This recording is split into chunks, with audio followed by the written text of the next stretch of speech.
Hello, dear students. Good morning to all of you. This is again Professor Mukta Chandani here, and right now I'm going to start my lecture regarding the engineering practical viva questions and answers, which will be come in your RGPV patterns. जब हम हमारा RGPV का semester exam होता है, तो हम उस समय सबसे पहला हमारा होता है प्रैक्टिकल यानी कि वाइवा होता है, जो डिफरेंट कॉलेजेस से एक्सटर्नल आते हैं और आप लोगों को वाइवा के बारे में बहुत सारे सवाल पूछते हैं, जो कि BT 103 होता है या BT 206 के रिगार्डिंग आप लोगों से पूछा जाएगा। तो इंजीनियरिंग प्रैक्टिकल में जो वाइवा पूछा जाएगा उसके बारे में आज मैं आप लोगों को पढ़ाने वाली हूँ कि इम्पोर्टेंट क्वेश्चंस जो कि जनरली हर एक्सटर्नल जब आते हैं तो वो आपसे कैसे पूछेंगे और आपका आंसर क्या होना चाहिए, आपको उसके बारे में आंसर देना आना चाहिए। क्योंकि कई बार कई बच्चे क्या होते हैं कि बहुत सारे बच्चों को हेजिटेशन होता है कि कोई सवाल आता तो है उन लोगों को, लेकिन वो जवाब नहीं दे पाते हैं। तो आप इन सारे क्वेश्चंस को लर्न कर लीजिए और बहुत अच्छी तरह से मेमोराइज करके जब आप एक्सटर्नल के सामने बैठेंगे तो आपको बिल्कुल हेजिटेशन नहीं होगा और आप बहुत इजीली उस क्वेश्चंस के आंसर दे पाएंगे। तो let us start the engineering practical viva questions and answers RGPV pattern.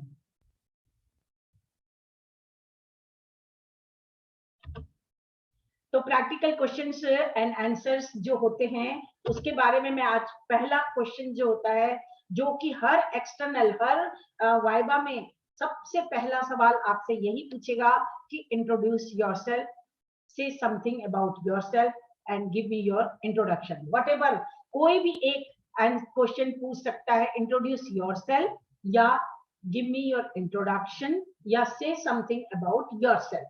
तीनों में से कोई भी पूछेगा तो आपको बताना है कि my name is Shubham Verma, या आपका जो भी नाम है, I am Nikita Raghuvanshi and this is Kuldeep Rajput.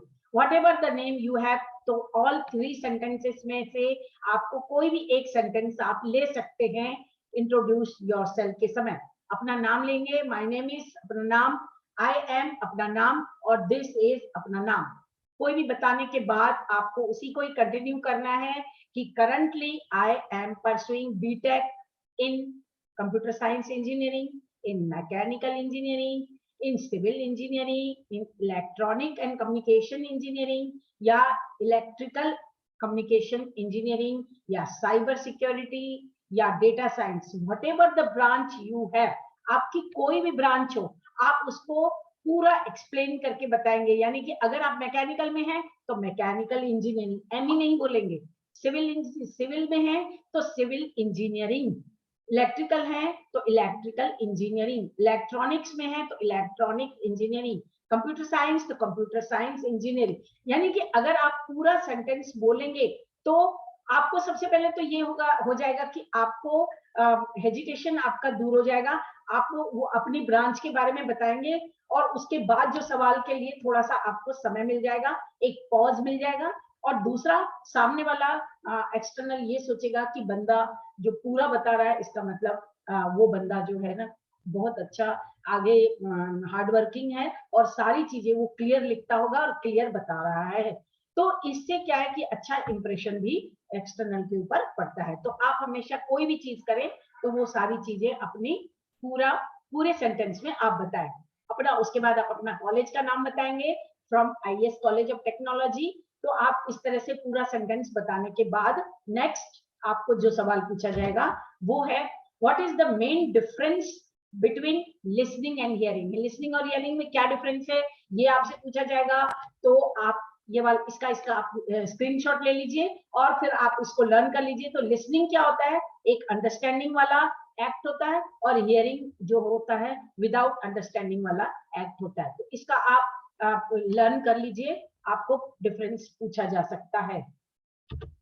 what is your definition of role play? Role play में आपका क्या डेफिनेशन हो सकता है? कोई भी एक डेफिनेशन इसमें से आप ले सकते हैं, जैसे कि role play is the act of imitating the character या role play is the act of behaviour of someone who is different from yourself. दोनों में से कोई भी आप एक लाइन का आप डेफिनेशन ले सकते हैं। उसके बाद आपको प्रेजेंटेशन स्किल्स के बारे में भी सवाल पूछा जा सकता है। What do you mean by presentation skills? तो आप बता सकते हैं presentation skills are the skills you need in delivering the effective and engaging presentation to a variety of audience। आपको अगर इतना बड़ा सेंटेंस लर्न करने में थोड़ा सा डिफिकल्टी आएगी तो आप शॉर्ट वे में बता सकते हैं कि प्रेजेंटेशन स्किल्स आर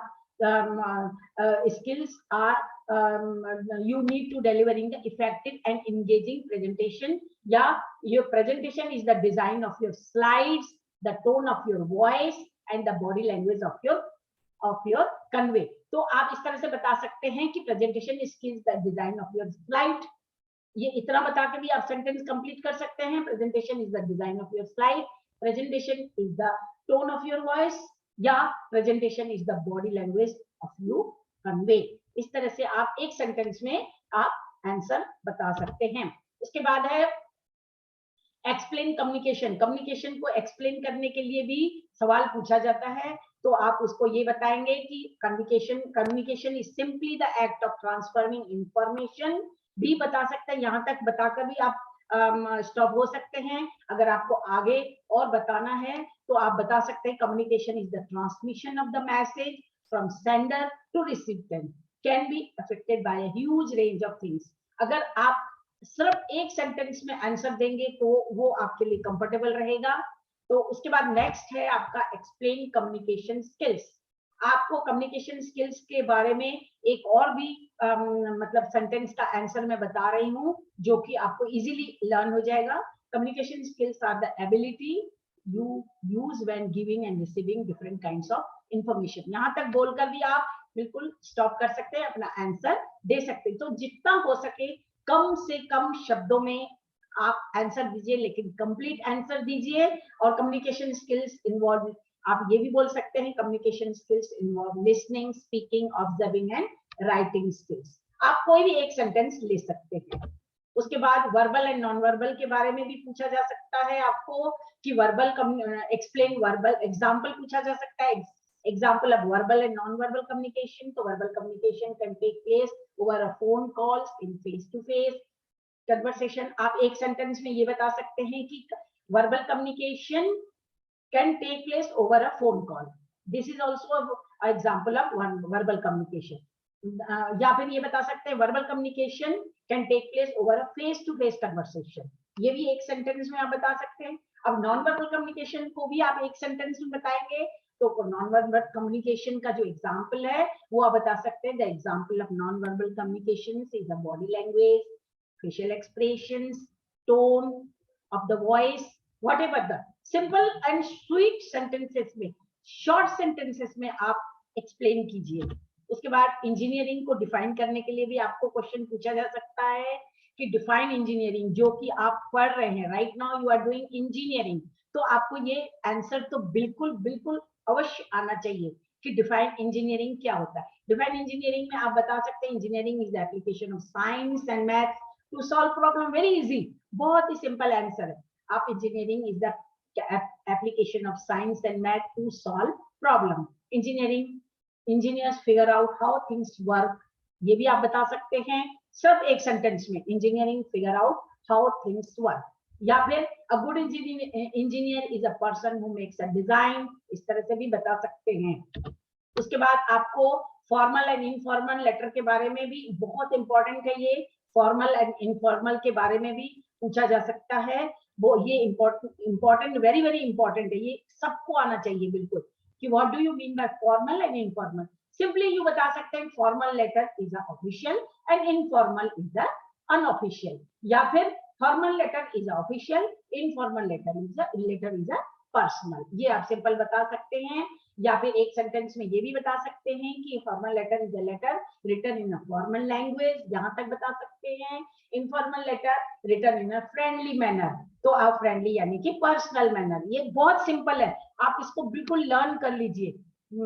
उसके बाद नेक्स्ट बता सकते हैं कि एक्सप्लेन रिपोर्ट राइटिंग, जो कि रिपोर्ट राइटिंग के चैप्टर में इंक्लूड होता है। तो ये आप बता सकते हैं कि definition of report writing is creating an account और स्टेटमेंट। यहां तक बता सकते हैं the definition of report writing is, जैसे what do you mean by report writing, अगर एकदम से पूछा गया तो आप बता सकते हैं report writing is creating an account और statement that describe in detail an event, event के बारे में जो बताता है उसके बारे में, इसको हम रिपोर्ट राइटिंग कहते हैं। उसके बाद नेक्स्ट हम बताएंगे how many types of vowels and consonants are there. Very important है कि कोई भी आप वॉवेल्स एंड कंसोनेंट्स क्या हो सकते हैं ये आप बता सकते हैं कि English has 26 alphabets, out of which 5 are vowels and rest 21 are the consonants. So all these things are regarding your questions and answers. So you should have to maintain all these things. Okay, thank you for watching.